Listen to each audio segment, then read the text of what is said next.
निवासी है। कहाँ के निवासी है? स्कॉटलैंड स्कॉटलैंड के निवासी हैं। वो जो है आते हैं हमारे देश में और बिहार और बंगाल का दौरा करते हैं। ठीक है, बिहार और बंगाल का दौरा इसलिए करते हैं क्योंकि क्षेत्र यहाँ ज्यादा संख्या है, लोग ज्यादा है, क्षेत्र भी बड़ा है इसका। बंगाल बिहार का, आसाम भी था उस समय, उसमें नहीं झारखंड थे उसमें। तो विलियम एडम्स आते हैं और बंगाल और बिहार का दौरा करते हैं। कहाँ कहाँ दौरा करते हैं? बिहार बंगाल। बिहार और बंगाल। तो इन्होंने पाया क्या, बिहार और बंगाल में इन्होंने देखा कि यहाँ पर 1 लाख से अधिक स्कूल है। कितना है? 1 लाख। कहाँ? बिहार और बंगाल में 1 लाख से अधिक स्कूल है। लेकिन बात यह है कि एक विद्यालय में 20 छात्र से ज्यादा बच्चे नहीं थे।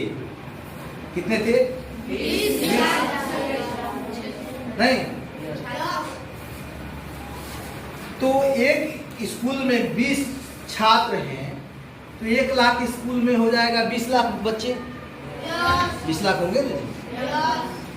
एक विद्यालय जो है 20 लाख के करीब पढ़ रहे थे नहीं। स्कूल भी छोटा छोटा था। अब 20 बच्चे होंगे तो हम लोग जैसा बड़ा बड़ा बिल्डिंग उस समय थोड़ा था। तो 20 बच्चा बैठने के लिए समझ लो जगह कितना चाहिए नहीं। तो विद्यालय चला कौन रहे थे?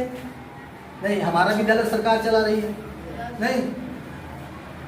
तो उस समय कौन लोग थे जो विद्यालय चला रहे थे? नहीं, तो स्थानीय लोग थे, स्थानीय गांव के लोग थे, कोई संपन्न लोग थे।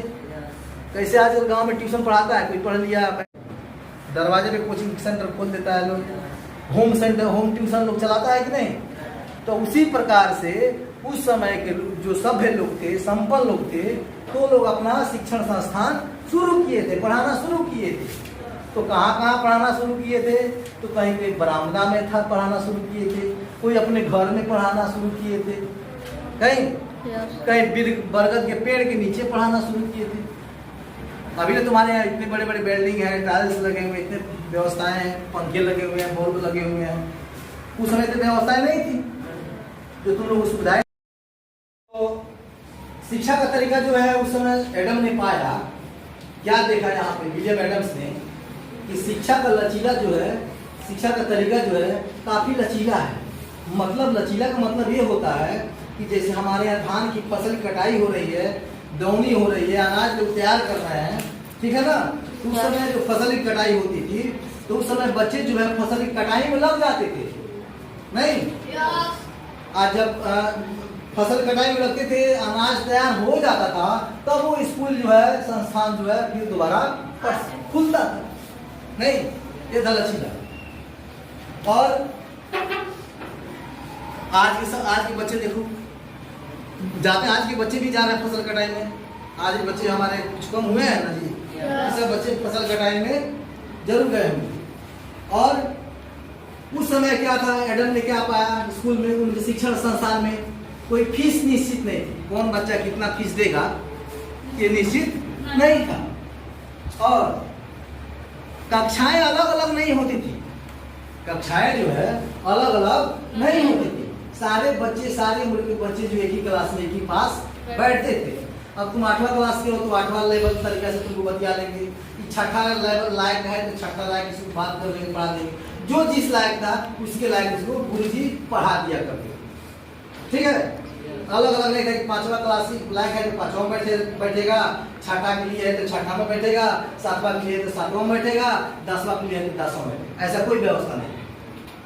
सारे बच्चे एक साथ वो बैठकर पढ़ते थे और गुरुजी उसके अनुसार जो है उसको पढ़ाते थे।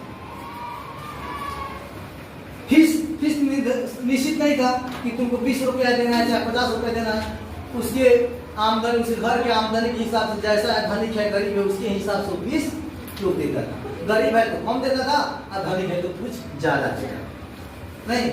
अभी तुम लोग को हाजिरी बनाई जाती है, हाजिरी बनता है रजिस्टर में, उस समय हाजिरी बनाने का कोई प्रावधान नहीं था, सावधान एक हाजिरी बनता ही नहीं था। नहीं, हाँ तुम लोग का सालाना परीक्षा होता है, वार्षिक परीक्षा होता है, साप्ताहिक मासिक मूल्यांकन हो रही है या साप्ताहिक हो रही है, हो रही है कि नहीं परीक्षा? या उस समय कुछ भी व्यवस्था नहीं था। ये था विलियम एडम्स का रिपोर्ट। और उन्होंने कहा कि इसके लिए रखो। उसके बाद क्या था, हम लोग किताब पढ़ते हैं, छपा हुआ किताब, बहुत कितना प्रिंटेड किताब है, देखो कितना प्रिंटेड किताब है, नहीं किताब है। उस समय ये सब व्यवस्था ये सब नहीं, कुर्सी बेंच नहीं थी, टेबल बेंच नहीं थी, नहीं बेंच डेस्क नहीं थी, बच्चे पेड़ के नीचे, छांव बरगद के नीचे बैठकर पढ़ते थे। तो ये था विलियम एडम्स का रिपोर्ट। 1830 में उन्होंने ईस्ट इंडिया कंपनी को ये रिपोर्ट सौंपते हैं। ठीक है, इसके बाद अगला वीडियो हम डालेंगे शांति निकेतन, जो 1901 में रविन्द्रनाथ टैगोर ने कोलकाता से 100 किलोमीटर दूरी पर एक सुंदर जगह पर बनाया था। इसके बारे में मैंने आपको वीडियो बनाऊंगा।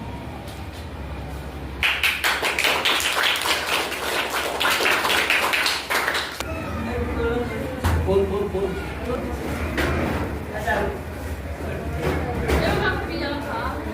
Dạ.